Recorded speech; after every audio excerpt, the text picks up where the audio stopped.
اور جب موسیٰ نے اپنے شاگرد سے کہا کہ جب تک میں دو دریاؤں کے ملنے کی جگہ نہ پہنچ جاؤں ٹلنے کا نہیں، خاص صدیوں چلتا رہوں، پھر جب وہ دونوں ان دریاؤں کے سنگم پر پہنچے تو اپنی مچھلی بھول گئے۔ پھر اس مچھلی نے دریا میں سرنگ کی طرح اپنا رستہ بنا لیا۔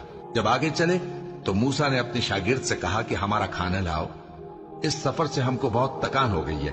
اس نے کہا کہ بھلا آپ نے دیکھا کہ جب ہم نے اس چٹان کے پاس آرام کیا تھا تو میں مچھلی وہیں بھول گیا، اور مجھے آپ سے اس کا ذکر کرنا شیطان نے بھلا دیا، اور اس مچھلی نے عجیب طرح سے دریا میں اپنا رستہ بنایا۔ موسیٰ نے کہا یہی تو وہ مقام ہے جسے ہم تلاش کرتے تھے۔ تو وہ اپنے پاؤں کے نشان دیکھتے دیکھتے لوٹ گئے۔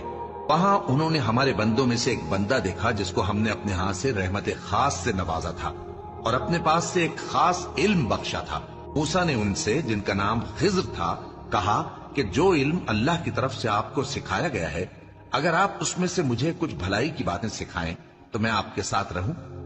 خضر نے کہا کہ تم میرے ساتھ رہ کر صبر نہیں کر سکو گے، اور جس بات کی تمہیں خبر ہی نہیں اس پر صبر کر بھی کیسے سکتے ہو؟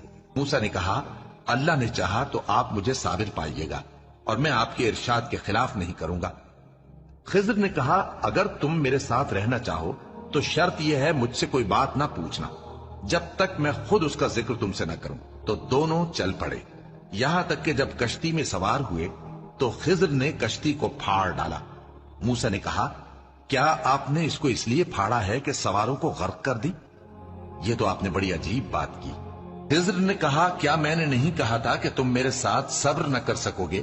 موسیٰ نے کہا کہ جو بھول مجھ سے ہوئی اس پر مواخذہ نہ کیجیے اور میرے معاملے میں مجھ پر مشکل نہ ڈالیے۔ پھر دونوں چلے، یہاں تک کہ رستے میں ایک لڑکا ملا تو خضر نے اسے مار ڈالا۔ موسیٰ نے کہا کہ آپ نے ایک بے گناہ شخص کو ناحق بغیر قصاص کے مار ڈالا، یہ تو آپ نے بری بات کی۔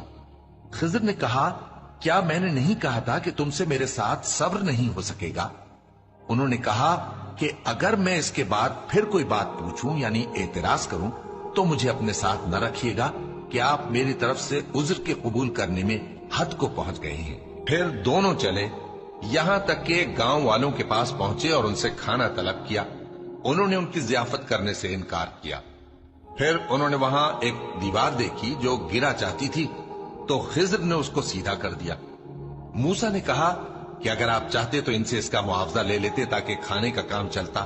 خضر نے کہا کہ اب مجھ میں اور تم میں علیحدگی، مگر جن باتوں پر تم صبر نہ کر سکے میں ان کا تمہیں بھید بتائے دیتا ہوں کہ وہ جو کشتی تھی غریب لوگوں کی تھی جو دریا میں محنت کر کے یعنی کشتیاں چلا کر گزارا کرتے تھے، اور ان کے سامنے کی طرف ایک بادشاہ تھا جو ہر اچھی کشتی کو زبردستی چھین لیتا تھا۔ تو میں نے چاہا کہ اسے عیبدار کر دوں تاکہ وہ اسے غصب نہ کر سکے۔ اور وہ جو لڑکا تھا اس کے ماں باپ دونوں مومن تھے۔